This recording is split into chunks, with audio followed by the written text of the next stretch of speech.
नमस्कार। मनी गुरु की इस खास पेशकश में आप सभी का स्वागत है। मैं हूं स्वाति रायना। आज हम शो में चर्चा करेंगे ग्लोबल बाजार में गिरावट, अमेरिका में बढ़ती महंगाई और साथ ही बढ़ती ब्याज दरों का हमारे बाजार पर और आपके निवेश पर क्या असर पड़ेगा, और क्या ये मौका निवेश बढ़ाने का है या फिर संभल कर कदम लेने का है। बाजार की इस गिरावट में इक्विटी और डेट में कहां निवेश से आप अस्थिर बाजार में भी मजबूत पोर्टफोलियो बना सकते हैं, इसी पर आज होने वाली है बेहद ही खास चर्चा। हमारे साथ खास मेहमान शामिल हो चुके हैं शो में। परिचय करा देते हैं जेआरएल मनी के को फाउंडर विजय मंत्री। विजय जी, बहुत स्वागत करते हैं हम आपका मनी गुरु की आज के इस खास पेशकश में। नमस्कार। आजकल हर कोई यही सवाल पूछ रहा है। बिल्कुल, बहुत स्वागत करते हैं। और मैं इनफैक्ट आप इंट्रोडक्टरी रिमार्क दें उससे पहले मैं आपसे पूछना चाहती हूं कि आजकल हर कोई ये सवाल पूछा, जिस तरीके से हमारे ये ग्लोबल डेवलपमेंट्स हो रहे हैं और जिस तरीके से हम देख रहे हैं कि हमारे इर्द गिर्द क्या चल रहा है, कि क्या मंदी आने वाली है। अब हम जिस तरीके से अमेरिका को देखते हैं, वहां पर मंदी की आशंका काफी जोरों पर है। मैं आपसे समझना चाहती हूँ कि अभी स्थिति है क्या।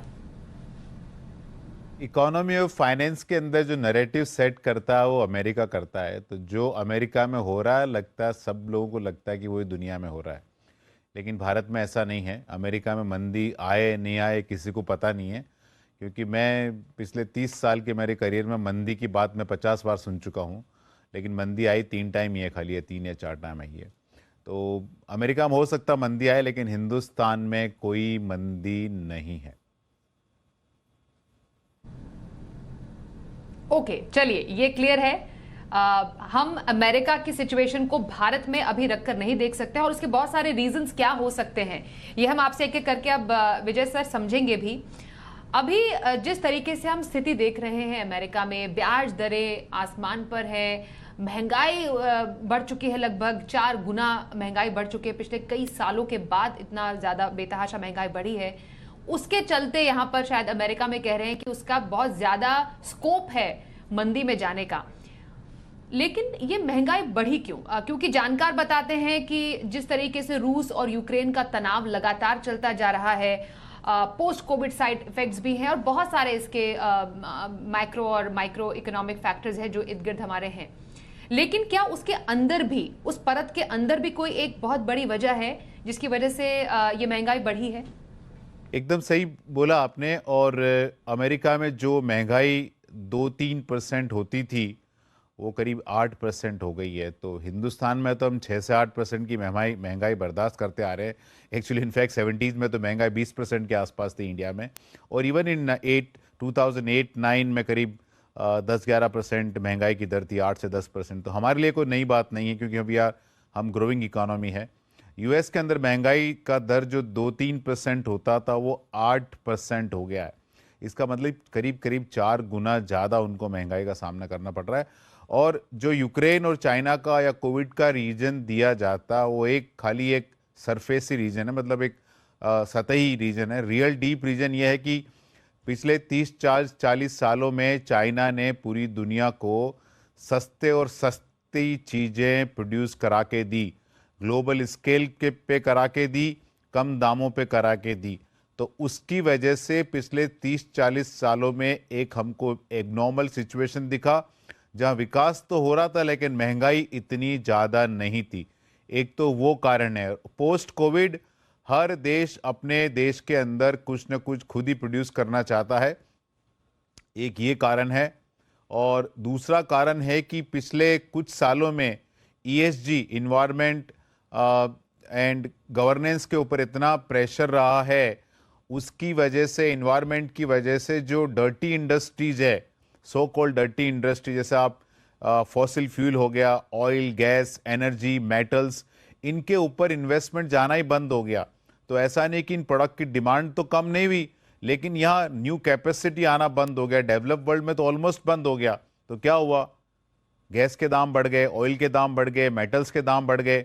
तो ये 2 बड़े रीजन हैं, उसके बारे में कोई बात नहीं करना चाहता, लेकिन रियल रीजन ये है कि पिछले 10-15 सालों में मेटल्स में, एनर्जी में कोई नई कैपेसिटी नहीं आई है।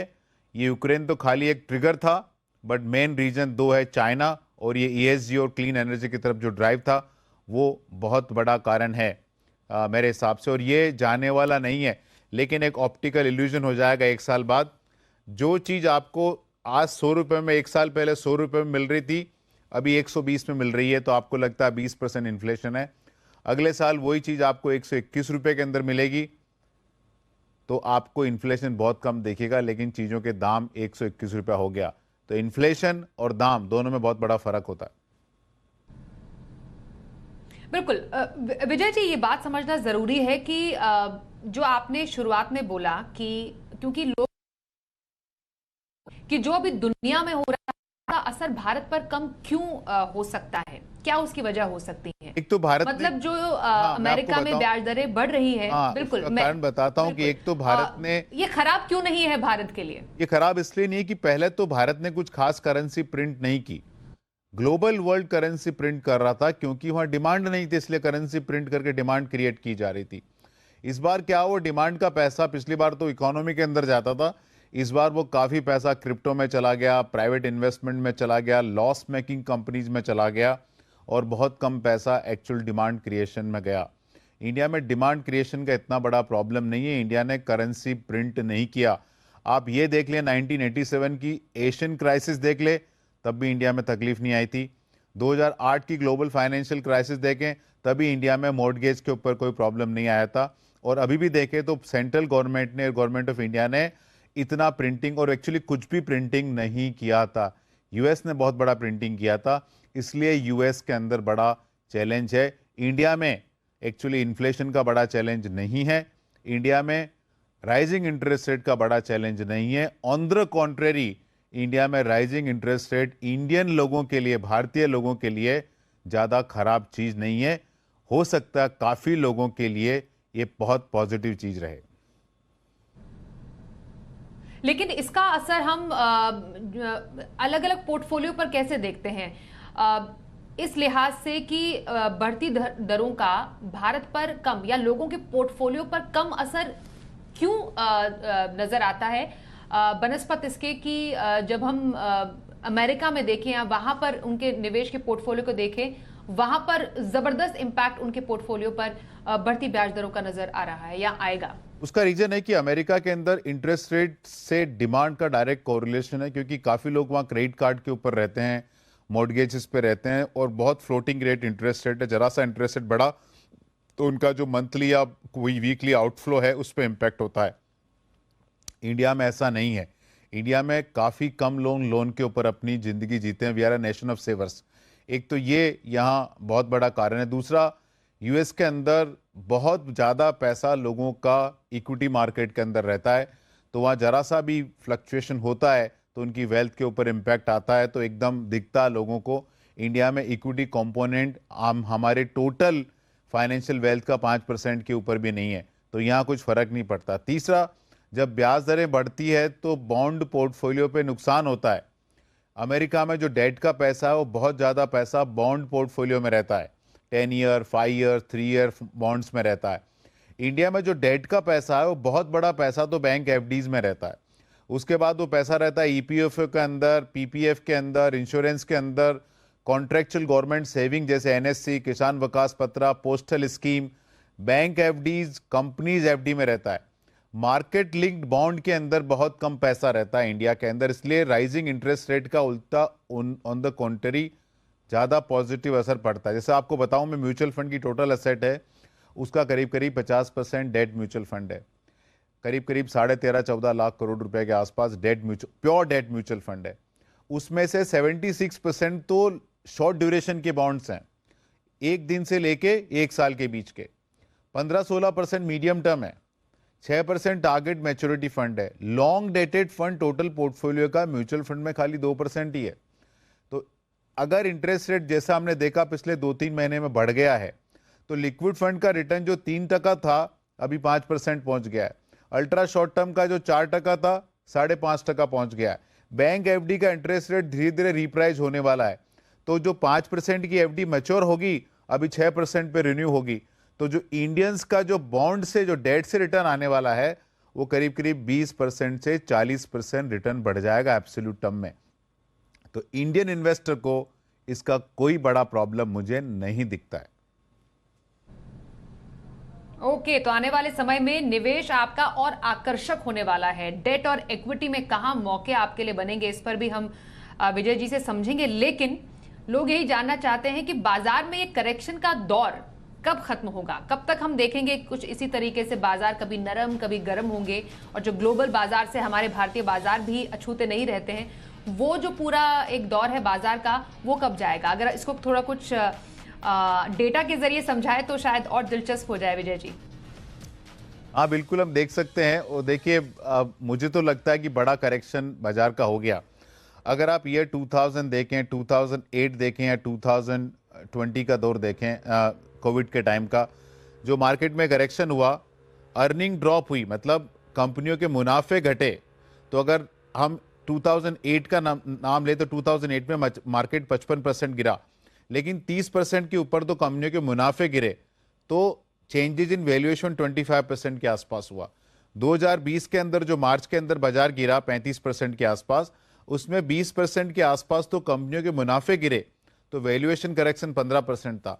ये जो बाजार है इसके अंदर प्रॉफिट 22% ऊपर है और मार्केट 18% गिर गया। तो अगर हम दोनों मिला के देखें तो ऑलरेडी मार्केट के अंदर 40% का करेक्शन हो चुका है। मार्केट बड़ा गिरता है बड़ा चढ़ने के बाद। तो अगर हम इस मार्केट को देखते हैं तो कैसा इस मार्केट ने रिटर्न दिया, हम देखते हैं 2008 के मार्केट को। 2008 के मार्केट में 2008 के पहले 5 सालों में म्यूचुअल फंड का एनएवी 50% एनुलाइज बढ़ा। मतलब 2008 में 5 साल का म्यूचुअल फंड का एनएवी 8 टाइम बढ़ा और 10 साल का एनएवी 20 टाइम बढ़ा 2008 में। मतलब हिस्टोरिकल नंबर से बहुत ज्यादा अच्छा था। अभी हम देखें 5 साल 10 साल का रिटर्न तो करीब 11 से 13% का रिटर्न है इंडियन इक्विटी मार्केट का राइट नाउ, जो कि हिस्टोरिकल एवरेजेस से कम है। तो अभी का मार्केट कोई फ्रोथ वाला मार्केट नहीं, मतलब बहुत ज्यादा उछाल वाला बाजार बिल्कुल नहीं है। और जो उछाल था, जो आईपीओज में था, जो स्मॉल कैप में था, जो भंगार स्टॉक्स में था, वो काफी कम हो चुका है। तो इंडिया का जो बाजार है वो वैसा नहीं है। इसका अगर कंपैरिजन यूएस मार्केट से करें तो बहुत इंटरेस्टिंग है। इस करेक्शन के बाद भी नैस्डैक का रिटर्न पिछले 5 साल का 20% कंपाउंडेड है और 10 साल का 19% कंपाउंडेड है, जो इंडियन इक्विटी मार्केट के 11-12% कंपाउंडेड से काफी कम है। तो फ्रॉड कहीं हो सकता है, नैस्डैक में हो सकता है, फ्रॉड कहीं हो सकता है तो इंडियन यूएस इक्विटी मार्केट के अंदर हो सकता है। इंडियन इक्विटी मार्केट के अंदर 10-15% का करेक्शन है, कोई बड़ा खेला नहीं है ब्रॉडर इंडाइसेस के ऊपर। तो मुझे नहीं लगता कि ये कोई बड़ा करेक्शन चलने वाला है। अभी एफआई का माल बिक रहा है, मुझे लगता है थोड़े दिनों में वो भी खत्म हो जाएगा। और मुझे नहीं लगता कि इस मार्केट में 5% से 15% के ऊपर कोई रिस्क है। अभी का जो बाजार है, ये बाजार ऐसा है कि इसके अंदर हर फॉल के ऊपर इन्वेस्टर को अपना इक्विटी एलोकेशन बढ़ाना चाहिए। बिल्कुल सर। कौन से सेक्टर्स हैं विजय जी, आप ही समझना चाहेंगे जहां पर अभी आने वाले समय में निवेश के मौके अपार है, वो सेक्टर्स एक्चुअली बाजार के इस माहौल में अच्छा करने का माध्यम रखते हैं? सबसे पहले हमको ये देखना है कि कहाँ एफआई की सेलिंग सबसे ज़्यादा हुई है। तो एफआई की सेलिंग सबसे ज़्यादा बैंकिंग के अंदर हुआ है। और बैंकिंग इंडस्ट्री को अगर आप देखेंगे तो वहाँ क्रेडिट ग्रोथ पिछले 10 साल की हाईएस्ट है। बैंकिंग इंडस्ट्री के अंदर जब भी इन्फ्लेशन बढ़ता है तो इनपुट कॉस्ट बढ़ जाती है, तो वर्किंग कैपिटल रिक्वायरमेंट बढ़ जाता है। बैंकिंग इंडस्ट्री का 40% जो लायबिलिटी है वो करंट अकाउंट और सेविंग अकाउंट होते हैं। वहाँ रिप्राइजिंग बहुत स्लो होती है। करंट अकाउंट पे तो आपको इंटरेस्ट मिलता ही नहीं है, सेविंग अकाउंट पे जो इंटरेस्ट बढ़ता है बहुत धीरे धीरे बढ़ता है। लेकिन लोन बुक इमीडिएटली रिप्राइज हो जाती है और बैंक का लोन बुक करीब करीब 2/3 बैंक्स का लोन बुक फ्लोटिंग रेट के ऊपर है। और अब अगर आप बैंक के नंबर देखेंगे तो बैंक्स के नंबर बहुत अच्छे आ रहे हैं, बैंक के रिजल्ट बहुत अच्छे आ रहे हैं और वहाँ एफआई का बहुत बड़ा सेलिंग है। तो बैंकिंग हमको एक बहुत बड़ी अपॉर्चुनिटी दिखती है। दूसरी अपॉर्चुनिटी हमको ऑटो इंडस्ट्री लगती है, क्योंकि पहले एक कॉन्सेप्ट था कि शेयर्ड इकोनॉमी, ओला उबर की वजह से लोग कार या बाइक लेना पसंद नहीं करेंगे, लेकिन अभी उनका रिलायबिलिटी थोड़ा क्वेश्चन मार्क है।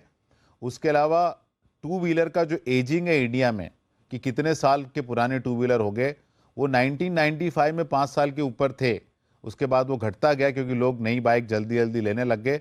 अभी वो एजिंग 6 साल के ऊपर हो गया है। तो एक बहुत बड़ा फैक्टर है। यूएस के अंदर ऑटो इंडस्ट्री है, ऑटो इंडस्ट्री का जो इन्वेंट्री है as a percentage of sales is a multi year low. तो हमको लगता है ऑटो इंडस्ट्री एक बहुत अच्छे शेप के अंदर है। फार्मास्यूटिकल के अंदर काफ़ी करेक्शन हो चुका है, थोड़ा प्राइसिंग प्रेशर फार्मास्यूटिकल के अंदर रहेगा, लेकिन फार्मा फंड्स को आप एग्जामिन कर सकते हैं। हर फॉल पे वहाँ पे धीरे धीरे पैसा डाल सकते हैं। आईटी इंडस्ट्री में काफ़ी करेक्शन हो चुका है, और अगर यूएस में रेसेशन रहा तो मुझे लगता है कि उसका इम्पैक्ट आईटी इंडस्ट्री को पॉजिटिव हो सकता है, क्योंकि वहाँ ज़्यादा आउटसोर्सिंग के ऊपर ध्यान दिया जाएगा। तो आईटी इंडस्ट्री भी अगले 3 से 6 महीने में काफ़ी अट्रैक्टिव हो सकती है। तो पॉकेट ऑफ अट्रैक्टिवनेस है, लेकिन मार्केट मतलब एकदम सस्ता ये भी नहीं है। अभी यहाँ से जो मार्केट बढ़ेगा वो अर्निंग ग्रोथ के हिसाब से बढ़ेगा, और अर्निंग ग्रोथ के नंबर मुझे लगता है इंडिया में 14 से 15% के आसपास या थोड़ा उसके ऊपर अर्निंग ग्रोथ रहेगी अगले 2-3 सालों में। तो उस करीब उस तरह का रिटर्न आपको इंडियन इक्विटी मार्केट के अंदर मिलेगा। तो ये तो इन सेक्टर में मौके हैं, लेकिन कहाँ धोखा है, कहाँ पर निवेश करने से अब भी बचना है? वो तो हम काफ़ी समझाते आ रहे हैं, क्रिप्टो के अंदर मत डालिए, लोग सुनते नहीं हैं। हमने बोला आईपीओ में पैसा मत डालिए, न्यू टेक आईपीओ में पैसा मत डालिए। बोलते हैं म्यूचुअल फंड तो डालते हैं। अरे म्यूचुअल फंड का एयूएम का बहुत छोटा हिस्सा कोई कोई फंड डालता है, सारे फंड्स में नहीं जाता है। उसके बेसिस पे मत जाइए आप। तो ये इन सबको अवॉइड करिए। और जो मल्टी बैगर सोशल मीडिया पे लोग बोलते आ रहे हैं ना, उनकी बातें मत सुनिए, क्योंकि वहाँ अक्सर जाने पे आपका नुकसान हुआ है। कोई इतना मल्टी बैगर की बात करता, तो मेरा सिंपल सवाल है, अगर आप इतना मल्टी बैगर करते होते तो आपके पास 50 करोड़ रुपए का नेटवर्थ तो हो गया होगा। तो क्यों नहीं आप सेबी का लाइसेंस लेके या पीएमएस चालू करो या म्यूचुअल फंड चालू करो। आपका परफॉर्मेंस सबको मालूम पड़ जाएगा कि आप मल्टी बैगर जनरेट कर सकते हो नहीं कर सकते हो। सिंपल ध्यान रखें कि कंपाउंडिंग 15% पे करना 10 साल, 15 साल, 20 साल, 25 साल, 30 साल बहुत मुश्किल काम है। उसके ऊपर ध्यान दीजिए। ये फालतू की यहाँ पैसा डबल हो जाएगा, ट्रिपल हो जाएगा, इस पे ध्यान मत दीजिए, क्योंकि अक्सर यहाँ पैसे का नुकसान ही होता है। तो जो इन्वेस्टमेंट प्रोडक्ट ज़्यादा अट्रैक्टिव लगे इमीडिएट रिटर्न के हिसाब से, उसको थोड़ा अवॉइड करिए। इन्वेस्टमेंट प्रोडक्ट सबसे अच्छा वही होता है जहाँ बिगनिंग थोड़ी मुश्किल हो, टफ पीरियड के दौर से हम निकले, तभी आपकी लर्निंग अच्छी रहेगी, तभी आपको अच्छा रिटर्न छूटेगा। अगर इन्वेस्ट करते ही सब कुछ अच्छा अच्छा लगे तो वो प्रोडक्ट अच्छा नहीं है। उसका मैं एनालॉजी आपको खाने से देता हूं कि जो खाना जीभ को बहुत अच्छा लगता है, एकदम अच्छा लगता है, हो सकता है सेहत के लिए वो अच्छा नहीं हो। बिल्कुल। और अब इस परिस्थिति को मौके में कैसे बदलें? मतलब क्या हम इस पूरे अवसर को अपॉर्चुनिटी के तौर पर ले सकते हैं, या इसमें थोड़ा जोखिम भी है? कहने का मतलब यह है कि अभी किसी को अपने पोर्टफोलियो में, अपने निवेश में स्ट्रैटेजी क्या रखनी चाहिए?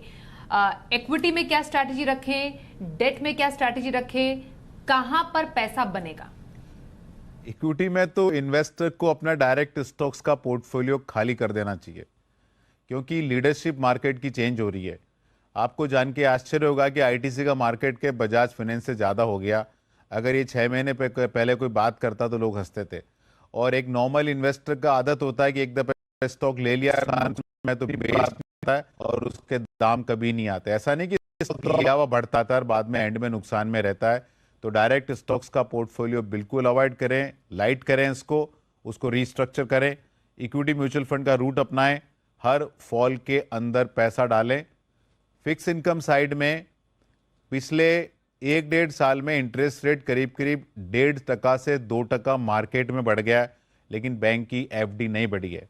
आज मैंने एक बैंक का सीडी का डील देखा, 1 साल का बैंक का सीडी 6.6 पे चल रहा था, लेकिन उसी बैंक का एफडी 4% के आसपास है। उसी बैंक का सीडी मार्केट में 6.60 पे चल रहा है, और उसी बैंक का एफडी 4% है। तो मार्केट लिंक्ड डेट इंस्ट्रूमेंट के ऊपर जाइए आप। पीएसयू बॉन्ड हो गया, गवर्नमेंट ऑफ इंडिया फंड्स हो गए, रेगुलर बेसिस पे एक साथ पैसा मत डालिए। अगले 3 से 6 महीने के अंदर उनके अंदर पैसा डालिए। आपको अगले 3 साल में उसके बाद 6 से 6.5% के आसपास पोस्ट टैक्स आपका रिटर्न आराम से छूटेगा।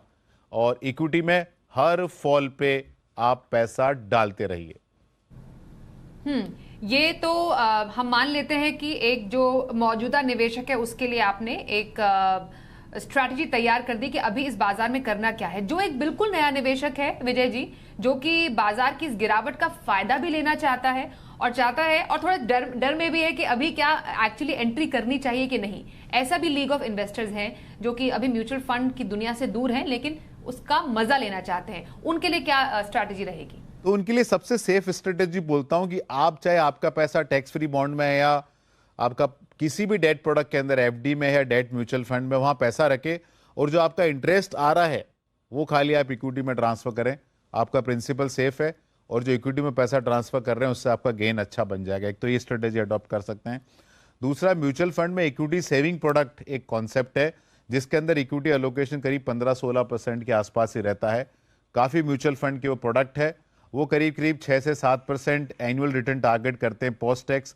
उन प्रोडक्ट को रिटेल इन्वेस्टर एग्जामिन कर सकता है। मल्टी एसेट फंड्स है जो गोल्ड के अंदर, कमोडिटीज़ में, इक्विटी में, डेट में पैसा डालते हैं, उनके अंदर डाल सकते हैं पैसा। और बैलेंस एडवांटेज फंड्स के अंदर पैसा डाल सकते हैं जहां फंड मैनेजर इक्विटी कंपोनेंट 30% से 60-70% के आसपास रखता है और उनका परफॉर्मेंस बहुत अच्छा रहा है। लेकिन जब भी पैसा डालें एक बात ध्यान रखें, इन्वेस्टमेंट के अंदर एफडी के अलावा हर जगह फ्लक्चुएशन होगा, उस फ्लक्चुएशन से डरना नहीं है। 3 साल के ऊपर का व्यू रखें तो बहुत अच्छा आपका पैसा बनेगा। बिल्कुल, तो इस स्थिति से डरे नहीं, निवेश जारी रखें। इन्हीं शब्दों के साथ मैं धन्यवाद करूंगी विजय जी, आप हमारे साथ मनी गुरु में आज शामिल हुए और समझाया ग्लोबल अर्थव्यवस्था, इस महंगाई की जो हम चर्चा कर रहे हैं उसका हमारे कॉन्टेक्स्ट में भारत की अर्थव्यवस्था पर, हमारे निवेश पर कितना असर पड़ेगा और निवेश के मौके कहां हैं। एक बार फिर से thank you so much. Money गुरु में आज के लिए बस इतना ही, रुकते हैं एक ब्रेक के लिए। आपके मन में भी कोई सवाल है तो जरूर भेजें। हमारा ईमेल आईडी है जिस पर आप अपना सवाल भेज सकते हैं और साथ ही व्हाट्सएप नंबर पर भी आप अपना सवाल भेज सकते हैं। अगले शो में आपका सवाल हम जरूर शामिल करेंगे। फिलहाल दीजिए इजाजत, नमस्कार।